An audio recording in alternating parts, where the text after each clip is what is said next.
Hello भाई, की हाल चाल? सब बढ़िया। तो चलिए आज हम लोग सीखने वाले हैं कि एक के रिपीटेशन के संख्या का स्क्वायर हम लोग कैसे बड़ी आसानी से और ट्रिक से निकालेंगे।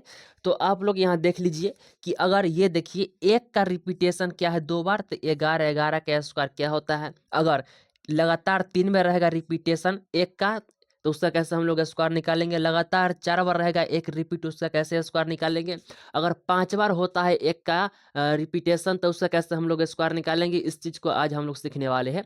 तो सबसे पहले आप लोग को ध्यान दीजिएगा कि अभी जो हम लोग सिखाने जा रहे हैं ये आप लोगों को एसएससी जीडी में रामबाण साबित होने वाला है, क्योंकि एसएससी जीडी में इस तरह के कैलकुलेशन हमें दे ही देता है, ठीक है।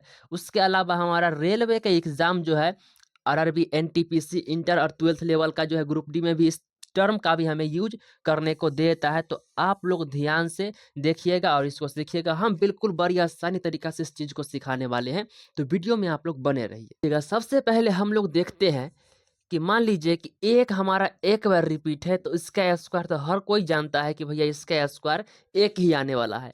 अगर एक रहेगा भैया 2 बार रिपीट, क्या रहेगा, तो एक हमारा 2 बार रहेगा रिपीट, उसका कैसे हम लोग स्क्वायर निकालेंगे। सुनिए सुनिए, सबसे पहले आप लोग जानते हैं सीढ़ी चढ़ा, जानते हैं सीढ़ी चढ़ना जो आप लोगों के घरों में होता है छत पर जाने के लिए सीढ़ी, उस चीज़ को जानते हैं ना। बस वही काम करना है। सीधा सीढ़ी चढ़ के और सीधा उतर जाना है। सीधा सीढ़ी चढ़ के सीधा जो भैया उतर जाना है। इसका मतलब क्या है, देखिए इसका मतलब ये है कि अगर जितना बार एक रहे रिपीटेशन ना और उसका स्क्वायर निकालना हो, तो करना क्या है कि सीढ़ी चढ़ जाना है। सीढ़ी चढ़ने का मतलब ये है कि एक होइए और दूसरा सीढ़ी चाहे यहाँ पे 2 लिखिए। अब इसके बाद उतर जाना है, तो फिर हम लोग उतरेंगे, तब फिर हमारा एक हो जाएगा, ठीक है।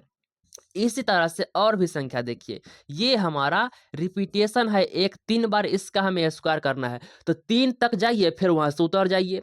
तो जाइए 1 2 3, फिर अब उतर जाना है, तो 2 1 हमारा हो गया 3 बार एक का रिपीटेशन का स्क्वायर। अब देखिए अगर 4 बार होता एक का रिपीटेशन, तब इसका कैसे हम लोग स्क्वायर निकालते। तो 4 सीढ़ी चढ़िए, फिर उतर जाइए।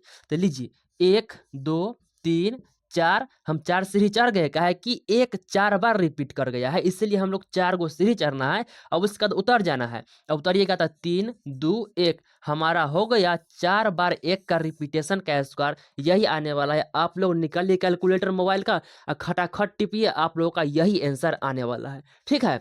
मान लीजिए कि अगर एक का रिपीटेशन कितने बार है, तो 5 बार है। इसका कह दिया जाए कि स्क्वायर निकालिए, तो सीधा 5 बार सीढ़ी चढ़िए। 5 बार हमने सीढ़ी चढ़ लिया, अब सीढ़ी उतर जाइए। लीजिए हमने सीढ़ी भैया उतर गया, हमारा आ गया 5 बार रिपीटेशन एक का स्क्वायर। अब देखिए अगर 6 बार है रिपीट किया, 1 2 3 4 5 6 7 बार रिपीट किया, ठीक है एक। अब इसका हमें स्क्वायर निकालना है, तो सीढ़ी 7 बार चढ़िए और फिर उतर जाइए। तो देखिए 1 2 3 4 5 6 7 बार हमने सीढ़ी चढ़ गया, अब सीढ़ी हमें उतर जाना है। तो 6 5 4 3 2 1 हमारा आ गया 7 बार रिपीटेशन एक का स्क्वायर, इतना हमारा आने वाला है।